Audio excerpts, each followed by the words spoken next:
Mirasee.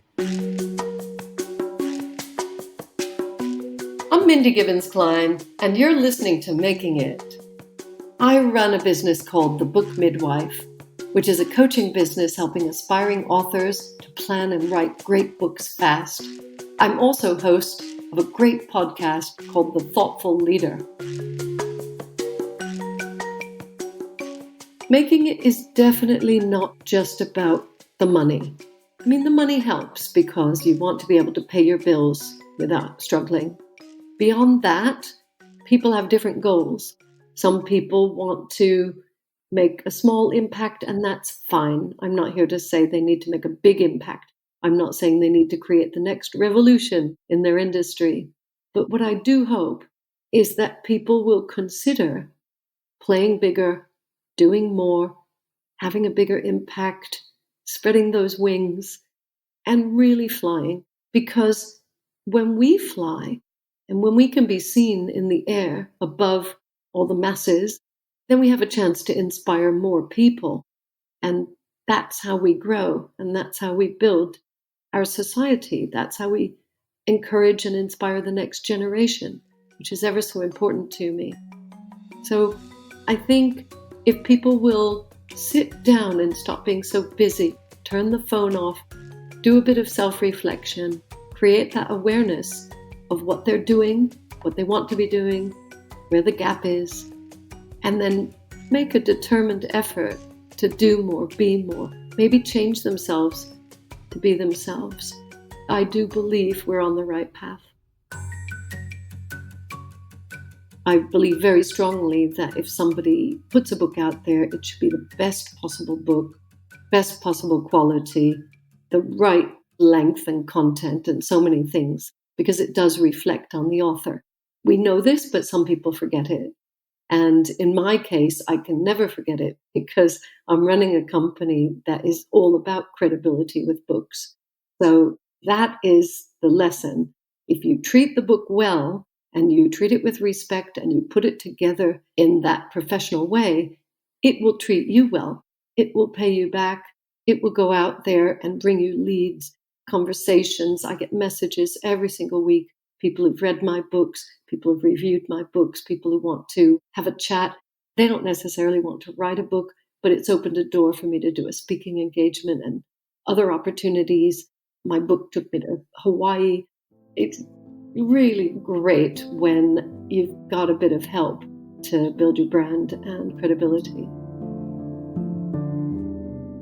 While I was still in the States, right before I moved, a friend of mine fell down a flight of stairs at a client site and developed epilepsy.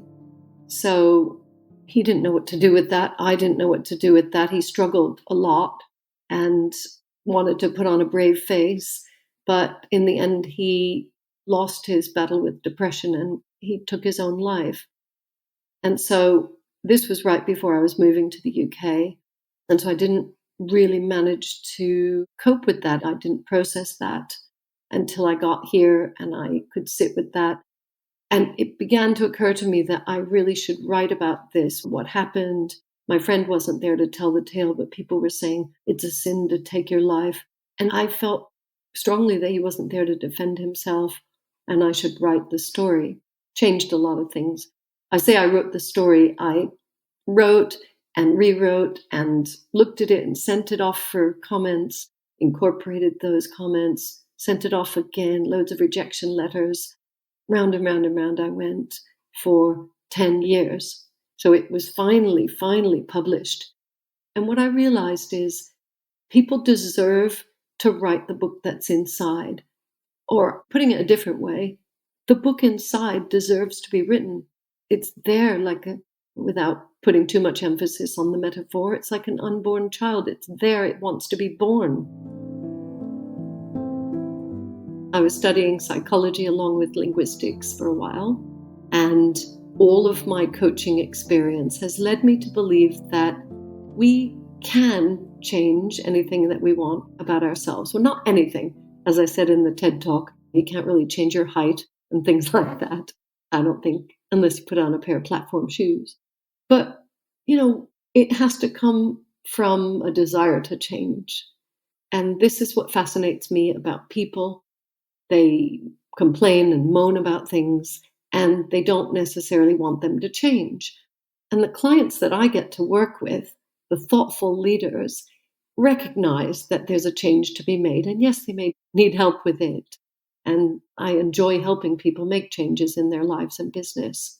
But for me personally, it's a constant question. Am I doing my best? Am I really doing my best?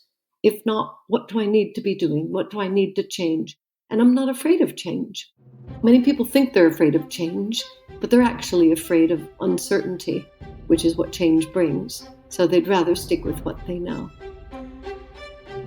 Some people who have made it, they haven't really prepared for that moment. So they find themselves in the spotlight and they don't want to put a foot wrong. And so what happens then is they behave in a very cautious way, which is really sad in my opinion. So if you're out there thinking, oh, I would like to do X, but then you have that going on. We all have that going on to a certain extent, but it's not until you push against the edges of your comfort zone or get promoted above your skill level or some kind of situation where you have to either grow or fall back down to the ground. It's not until that happens that you get to test your wings, as it were.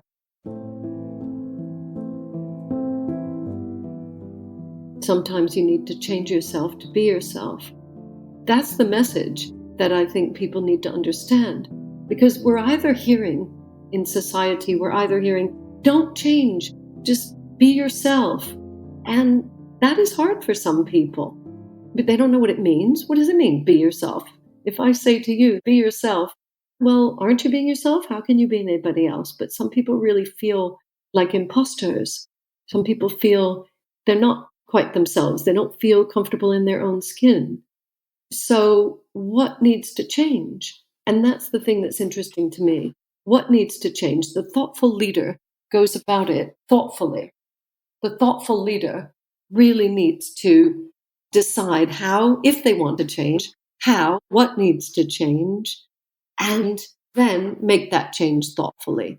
And these things are not easy. And what most people do is they just stay where they are in the situation they're in, complaining about whatever's going on or feeling helpless and hopeless.